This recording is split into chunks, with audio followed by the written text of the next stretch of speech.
Hello. So nice to see you. Hey there, hey everyone. My name is Paul, and I make my living by telling stories. Just say hello and say whether everything is working. If you can see me, if you can hear me, just wave and say hi.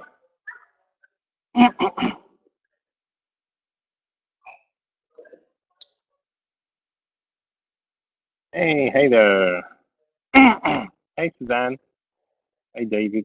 Hey Krzysztof. Hey Peter. Uh, hey everyone. I don't know if you believe me, but the background here is pretty much random. I was traveling between the two cities. I was supposed to be in Gdańsk at 7 p.m., but the storm broke out outside, and I didn't make it. So I'm staying at a random hotel, and they have a perfect background for the webinar. So let's get to it. Uh, we are going to be talking about how to create a perfect product description.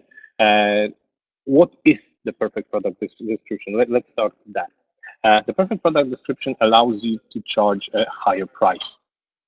So how do you charge a higher price? First of all, I would like to talk about pricing in general, because if you are a solopreneur, if you are a freelancer, chances are you are pricing your services too low. There are two things responsible for the psychology of pricing. The first thing is that you are doing what you actually love. So you consider what you do pleasant, and imagine if you love mowing your lawn and you hate doing the dishes, and you are about to pay for an hour of mowing the lawn and an hour of doing the dishes. Which should cost more? The thing you hate should, in your opinion, should cost more. So if you're doing the thing you love, you're subconsciously lowering the price. So without any damage to your brand, without any damage to your business, you can increase the price and nobody will complain. And this is the one psychological factor you have to consider. The second psychological factor you have to consider when pricing the product is you are good at what you do. And if you are good, what you do is easy. And we are, again, hardwired to consider easy things to be cheap, because we consider work to be sweat, blood, and tears. So if something is easy, it shouldn't cost much. But you can, again, increase the price without any damage to your brand, without any damage to your business. But when we are talking about product descriptions, when we are talking about the psychology of pricing, the most dreaded sentence you can hear from your audience, from your prospective buyers, is the price is too high. What does it mean that the price is too high? When the customer says the price is too high, what he really means is that the value he sees on the other side of the equation is too low, because you have to consider that the price is an equation. On one side of the equation, there is the price, the number, the money, the time, the effort that your consumer has to invest into your product or your brand. On the other side of this equation is the value your customer is seeing. And when the customer is saying that the price is too high, what he really means is that the value on the other side of the equation is too low. So what can you do about it? There are two things you can do. I mean, basically, what you have to do is you have to bring balance to the force. You have to bring balance to this equation, but you can do it two ways. One way is to lower the price, which is a dumb way, basically, because you are selling the very same thing, but you are charging less for that. The other thing is to increase the value. But what is missing from all this talk is one very crucial word: perceived. Because the whole sentence should sound: the perceived price is lower than the perceived value. And when you are thinking about perceive, this is not something you sell. This is something that is happening inside the head of your consumer. So when you add perceive to the equation, you have to distinguish, make a very important distinction. There is a difference between what you sell, let's call it a product, a service, or something like this, and what your consumer is perceiving he or she is buying. And in branding, we make the distinction by naming one side of this equation, the product, and the other side of this equation, the driver. The product is what you sell. The driver is what your customer is buying. And when you want to make an awesome product description, you have to speak about the deeper need. You have to speak about the driver. Because let's assume you are selling a camera. The product you are selling is a camera so that the customer can take photos. But the reason your customer is buying a camera is a whole different thing. So the thing you need in order to create an awesome product description is you need to know what your product is and how to describe it, and we'll be talking about it in a moment. But the other thing you need to know what your driver is. And how do you discover the driver? There are a couple of ways, and they're connected to storytelling techniques. Because in storytelling, a classic fairy tale begins with once upon a time, there was a hero. And every day, this hero did this and that. But one day, something changed. And we call this something changed means absence of harmony. The consumer had harmony, but one day he was deprived of it in a way. So the question you need to ask in order to discover the driver is what happened on this particular day. Let me give you an example. Let's go back to this consumer buying camera. Do you know why people, normal people who are not professional photographers, buy cameras? Why do they do it? They have their mobile phones. They take pretty decent pictures, but one day they show up at an electronics store and they want to buy a camera. And the reason why they want to buy this camera is their deep motivations. And you have to uncover this deep motivation, or you have to learn about it from, I don't know, research or something like that. The most basic way to uncover it is just, I mean, I was gonna say just ask, but it's not just ask, because your consumer will lie to you. But you have to uncover it. Let me tell you a secret. This is something that comes out of the research. Why people buy digital cameras nowadays. There are two main deep reasons why people buy cameras. The first one is a baby was born in their family. So they go to an electronics store to buy a camera because the baby was born. The second main reason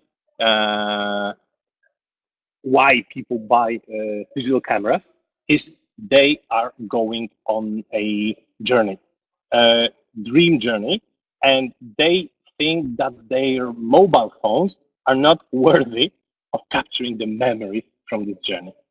And if you uncover the deep needs of your customers, your product descriptions should not be about the basic needs, but they should be about the deep needs. Because imagine you yourself standing in front of a camera salesman, and you are there because a child was born. Your wife, or I don't know, your girlfriend, she gave birth to a child, and somebody is trying to sell you a camera, or you are going to buy a camera. What will you react to more? A salesman who is telling you this is the most sophisticated digital camera, or this is a camera designed to take perfect baby shots.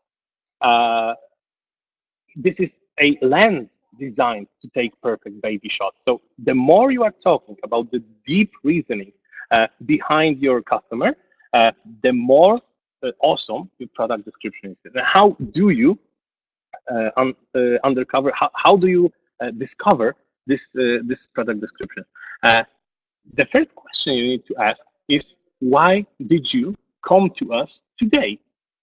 What happened in your life that this day is different from every other day in your life? If you are, I don't know, setting up a new CRM in your company, what happened? If you are buying a digital camera, if you are visiting a, I don't know, swimming pool, what happened?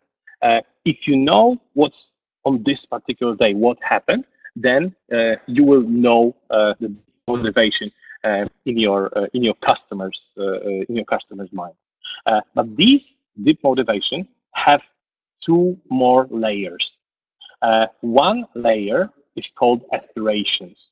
So aspiration basically is a very concrete situation in your customer's future when he or she imagines himself or herself using your product, achieving something. Let's go back to the camera example. Why do people buy this sophisticated digital camera? They want to take perfect pictures of their babies, but why? They want their co-workers, they want their neighbors to admire the baby. They want them to, I don't know, scream in joy when they see the picture of the baby. So as soon as you uncover the concrete situation in your customer's future that they imagine, this is something you put in your product description. This is something you put in the product description, but this is also something you can insert into a sales pitch, because you are selling this digital camera and you say, imagine all your neighbors gathering around you because you flipped out of your wallet the perfect picture of your child. And this perfect picture can be achieved only by using this digital lens and with this digital camera. And the moment you have an aspiration scene of your customer, you can build around it. You can build the product description around this scene. So the first layer of the product description is the product itself. So this is a digital camera and so on and so on. The second layer of product description is the driver. This is the deep reason why your customer is buying the product from you. So this is the second layer. The third layer is the aspiration layer. So this is the concrete scene in your customer's future when they imagine something in using your product. And you have to uncover this, and there's the fourth layer. The fourth layer is called fears. Fears is, on the other hand, is again a concrete scene, but from your customer's past. They have some fears regarding your product, and you will not be able to close the sale if you do not conquer those fears. When we are talking about this digital camera, we can say that I am convinced, because these are fears, or we can call them convictions. I am convinced that I am not able to take photos using a sophisticated camera. This is too difficult for me. Somebody in my past told me maybe I had some previous experiences with digital cameras. I am convinced that they are difficult to use. And if you will not conquer those fears, you will not be able to close the sales. So first of all, you have to know what these fears, what these convictions are. Again, you have to talk to your customers. You have to ask the right question. And the right question to ask at this very moment is, what stopped you before? I mean, why didn't you buy the digital camera before? Why did you come today? Or what stops you from buying now? And they will tell you. And you have to get rid of those convictions in order to create a perfect product description. So these are the four layers you have to operate on. Of course, you have to have buyer personas, because when you are selling a single product, a digital camera, there are different reasons, different motivations for people to buy the digital camera, and you have to have one persona. For people who have a newborn child, you have to have a second persona. For people who go on a dream journey, you have to have a third buyer persona. For people who just, I don't know, want to impress somebody or want to start a freelancing jobs as photographers. I don't know. This is your product, but for each of the buyer personas, you have to have the 4 layers. The most bottom layer, the product layer, will not change that much because it's always a digital camera. But the upper layers, the driver layer, the aspiration layer, the conviction layer, they will change from persona to persona. And you cannot satisfy all. Many business owners, they write just a product description. So they use only the basic layer, the product layer, because they know it will appeal to all buyer personas. And they leave out the other layers because they say, okay, this will not appeal to everybody. You don't have to appeal to everybody, but the upper layers are much more persuasive than the product layer. But let's talk about the other side of this equation. Let's talk about value. How do we perceive value? In order to talk about it, I have to talk to you about a psychologist. His name is Paul Bloom. He's Canadian American psychologist, and he began his research, he began his study by asking a question about some irrational behavior of humans. He asked, why are we willing to, I don't know, steal, kill, or pay huge amounts of money for a painted wooden plank? Because he was researching the works of art, and he was researching the sculptures, he was researching paintings, and if you show a painting to an animal, the animal will say, this is, just a painted wooden plank, nothing more. But we see Mona Lisa, we see, I don't know, Jackson Pollock. I don't think Jackson Pollock was painted on wood, he was painted on cloth, but whatever.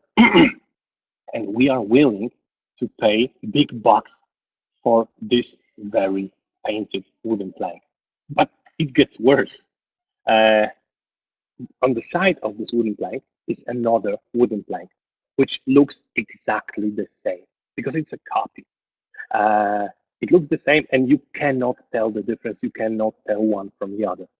But you know, deep in your mind, that one of these wooden planks is worth millions of dollars, and the other wooden plank is worth, I don't know, $1,000 at most, because it's a copy. But it gets even worse unless I tell you which is which. The value remains unsettled. So the value of the product has nothing to do with the physical appearance or the physical product itself. The value is buried deep in the mind. And the moment you realize that the value is buried deep in the mind, you, as a psychologist, you can do something about it, because our mind, our brain is not a precise instrument. It relies on shortcuts. We call them cognitive biases. It relies on stories, because this very idea, the value of the original or the copy, is based on the story. Depending on what I tell you, which is which, you either value this wooden plank or this wooden plank. And the moment Bloom realized it, he started wondering, okay, if the value of the product is based on a story, what can you tell about the product in order to increase its value, or, if you so please, decrease its value? And his research led to a theory called natural snobbism. Why do we call it natural snobbism? Because the things he refers to, they rely on the hard wired programming of our brain. It's not different between people. These mechanisms, they work the same in each and every person. We perceive value in the very same way. We can cover these automatic mechanisms with our conscience, but they are there nonetheless. So natural snobism is based on a couple of assumptions. First, the theory says that we are hardwired to value more the products that are, and there are a couple of bullet points. First, few and far between. So the fewer products are there in the world, the more we value them. This is something we are hardwired to do. So I can tell you a story about a limited series, about a short series, about how the factory collapsed after having made only, I don't know, 100 or so or the product, and we are hardwired to value these more. Let me give you an example. Back in the 80s, I don't know if you remember the 80s, but there was a singer. Her name was Madonna. I mean, she's still alive. She performed at a Eurovision contest last year, I believe. But she was rising to popularity back in the 80s. She released her first two albums, and she signed an advertising contract with Pepsi. And as a part of this contract, Pepsi put her face on Pepsi cans, and they started selling it. But a couple of weeks after this had happened, Madonna, she released a video clip for her song Like a Prayer. And in this video, she burned crosses. And a scandal ensued. And Pepsi withdrew from the advertising contract as a part of, I don't know, saving the reputation, saving face. And they withdrew the cans with Madonna's face from the stores. They were on the shelves for, I don't know, 3 to 4 weeks only. And now you are browsing eBay and you see a guy who is selling his can collection. And among them, you see a can with Madonna's face on it, Pepsi can with Madonna's face on it. And you are willing to pay more for this very can than you were just 2 minutes ago before you've heard this story. So this is the example of how this works. If you can convince in your product description, if you can convince your readers that the thing you are selling is very rare, then they will automatically be willing to pay more. The second ingredient of the natural snobism is there are things that are harder to make, harder to produce. This is very easy to explain, again, going back to works of art. Because you have a original and you have a copy, which took longer or which was harder to make. Most of the people, they will answer the copy was more difficult to make. But if you ask them which should be more expensive, most people will say the original should be more expensive. So what happened here? I just told you that when we hear that something was difficult to make, we tend to value it more. But then something that was easier to make, the original, tends to be more expensive. Well, this goes down to another thing you have to know about product descriptions, about how we perceive value and how we assign value to things. When I ask you about what was more difficult to make, the original or the copy, your brain is performing an operation that in psychology is called substitution. Substitution is one of the cognitive biases.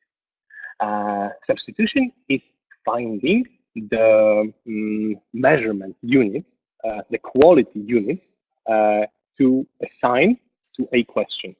So when I asked you which was more difficult to make, an original or a copy, your brain transformed this question into measurement units and asked the question which took longer to make. And copy, obviously, took longer to make.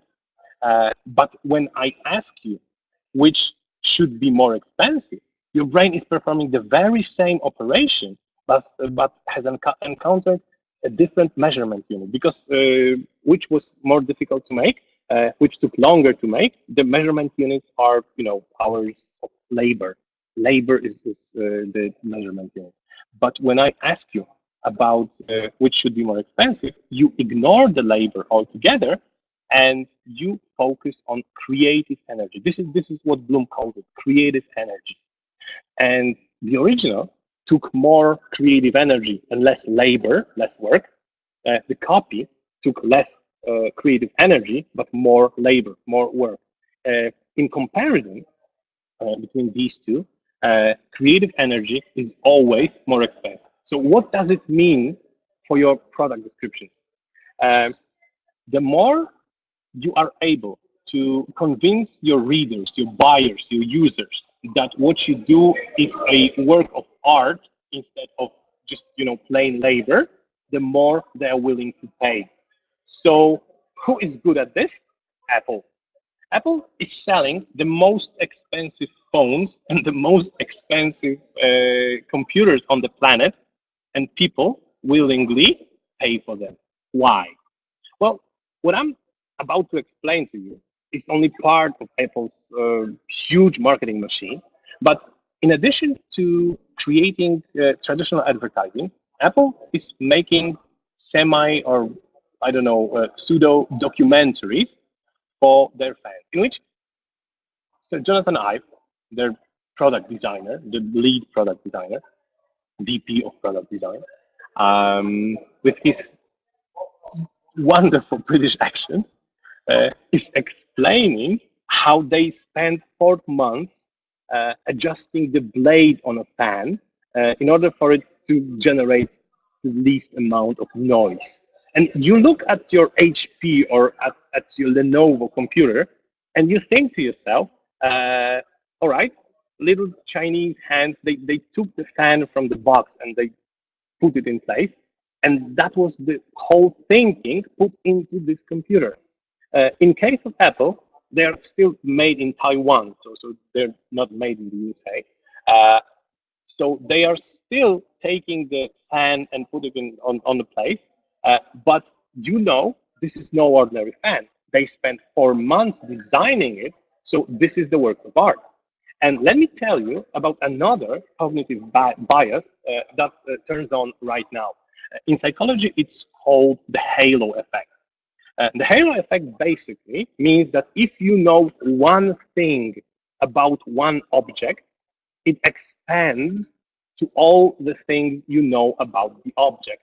So if something is extra good in one aspect, you assume automatically that it's extra good in every aspect. So you know one thing about one part of the computer that the fan took 4 months to make, and you expand this knowledge to every part you don't know about.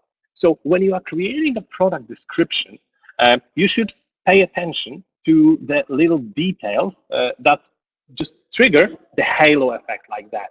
So first, you have to convince your readers that what you do is basically art.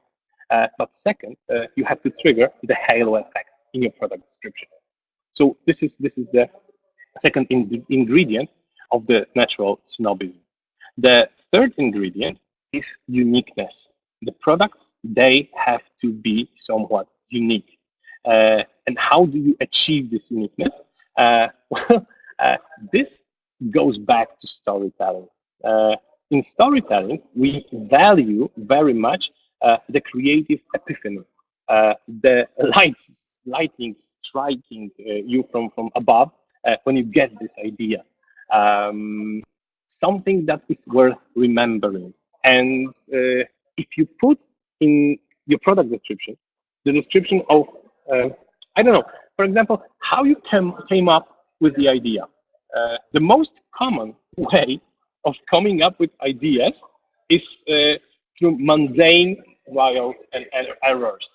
But when you are thinking about inventors, you are thinking about Isaac Newton, who came up with with his idea of gravity when an apple fell down from the tree.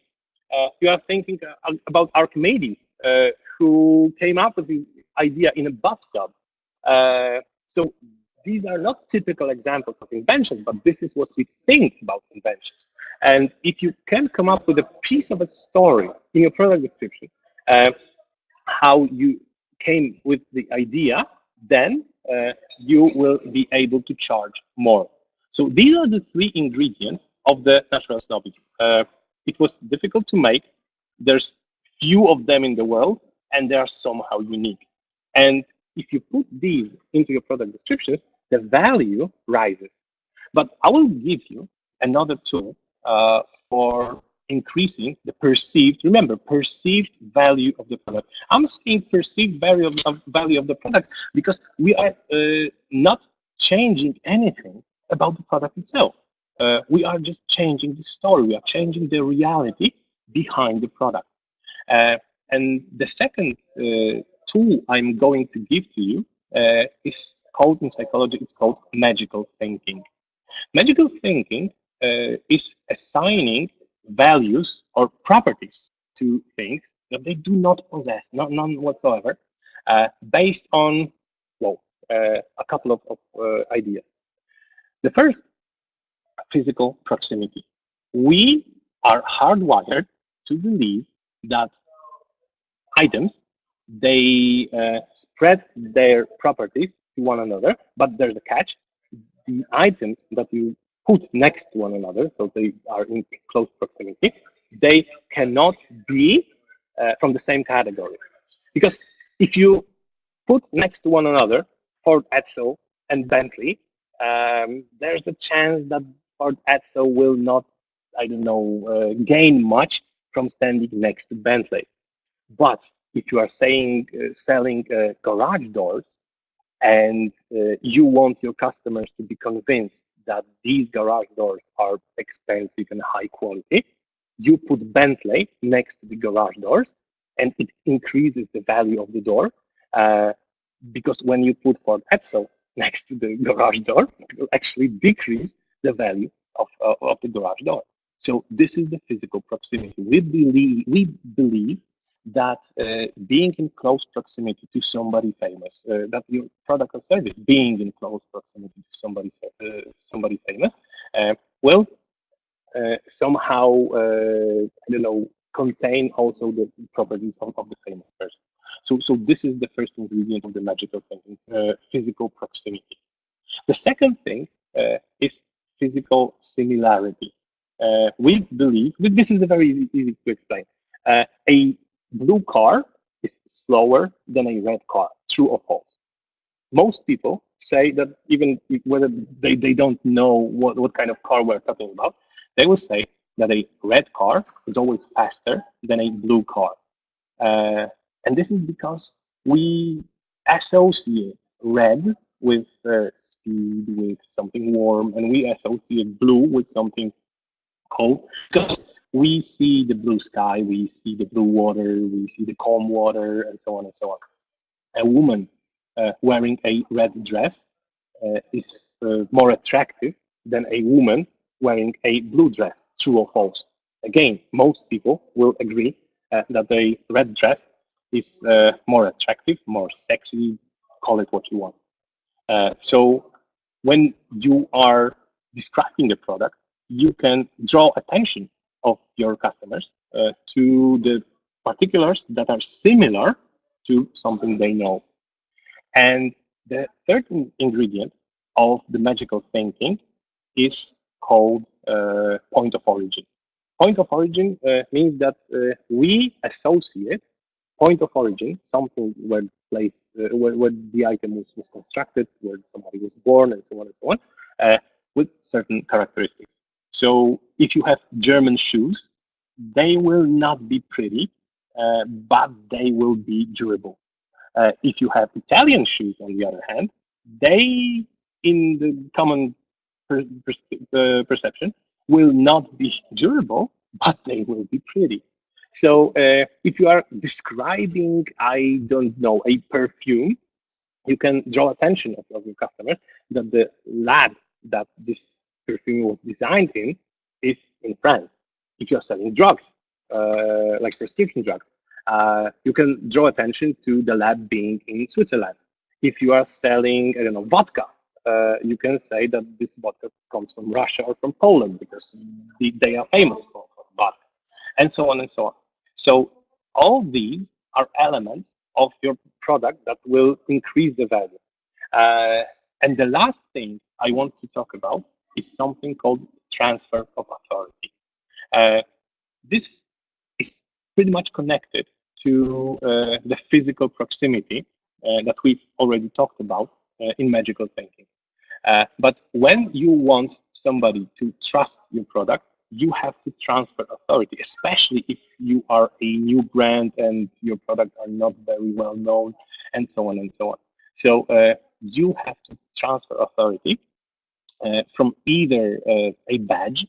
We call them badges, but they are logos. For example, we see this very often on websites, as seen on TV, or Forbes wrote about us, and so on and so on. So the product is not very well known, but Forbes wrote about it, so it has to be something, right?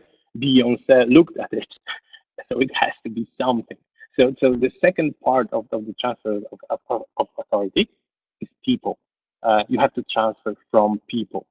And when you combine all these things that I was telling you about, so you have the four layers.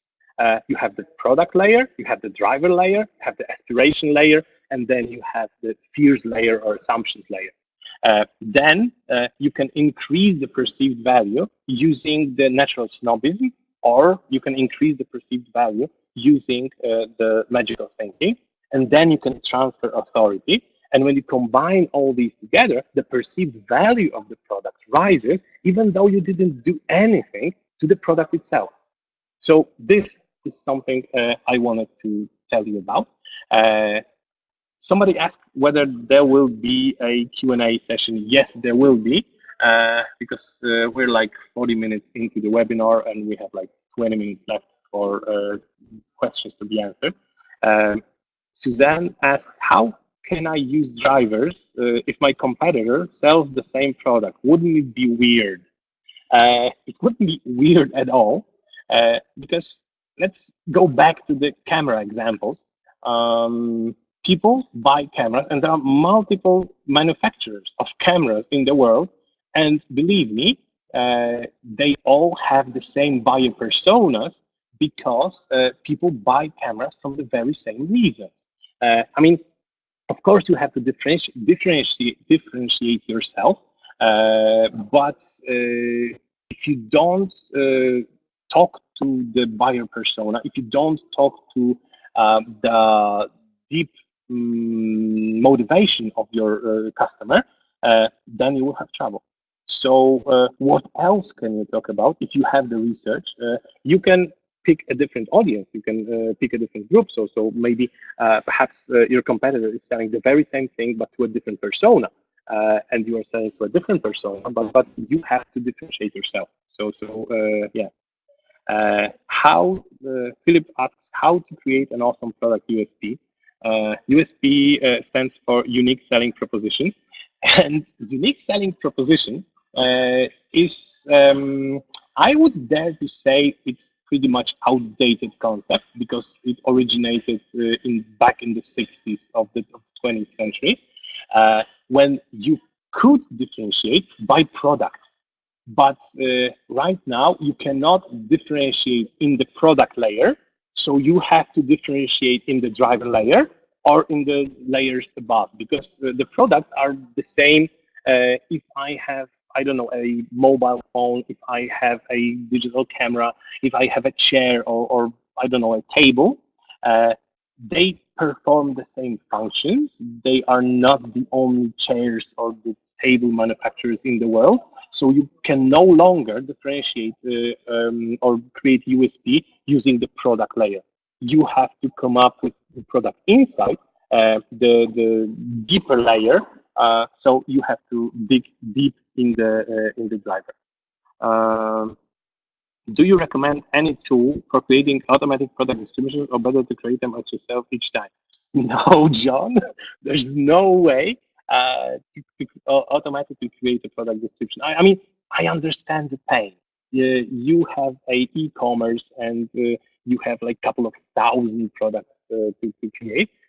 But I would try to group them. I would try to, I don't know, group them into some categories because you have to be aware of the path that your consumer is going through to come up with a decision which exactly product to buy. So I am buying a digital camera. I am buying, I don't know, digital camera with a long lens. I am buying a digital camera with a long lens to photograph children, and so on and so on.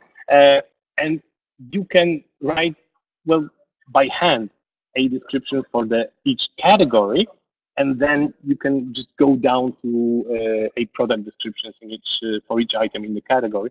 But there is no automatic tool that will help you with that.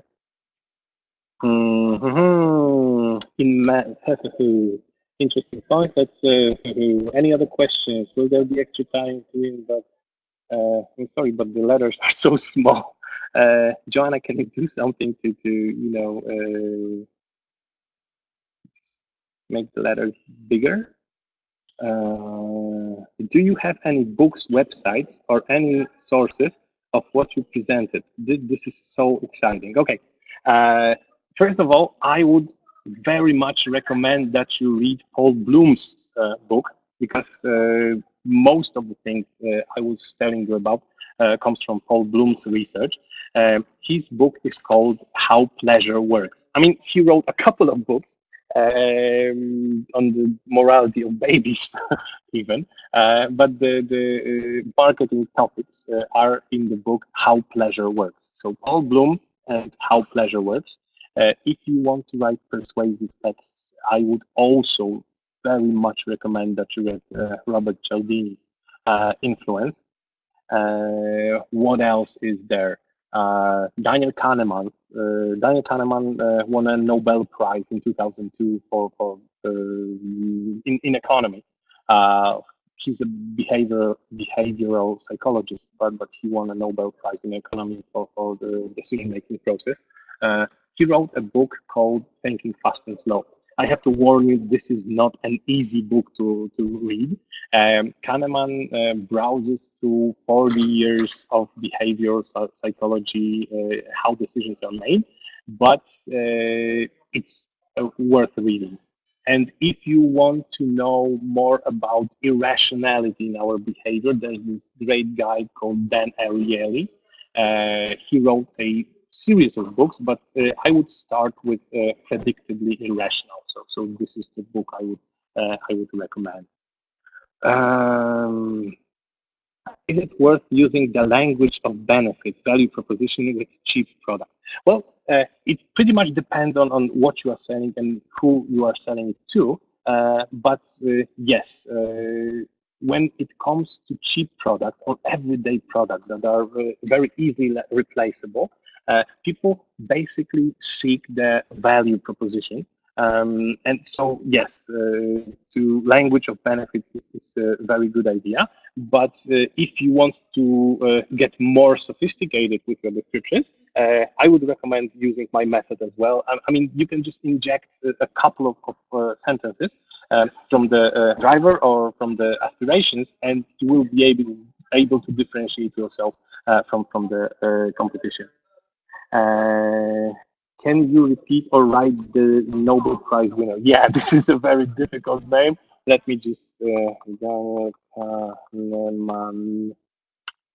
this is Daniel Kahneman, and his book is Thinking Fast and Slow, something like this. Peter says, sorry, I joined late, so maybe that was explained. What if the product or a service I sell does not have a specific target group, can be sold to pretty much everyone, and I cannot define my buyer persona? Well, that's never true. I mean, in marketing, we have this saying that if something is suitable for everyone, it's suitable for no one. Take lessons from Uber. I don't know if Uber is still hip enough to talk about them, but Uber tried to replace taxis. And taxis are a service that is pretty much for everyone. But what Uber did, they took away most of the complexity of taxi using the taxis, and they focused on one aspect only at the very beginning, because there are many ways you can hail a taxi, and there are many ways you can use a taxi, because you can hail a taxi from where you are right now, or you can call them and arrange a taxi for where you will be at certain time in the future.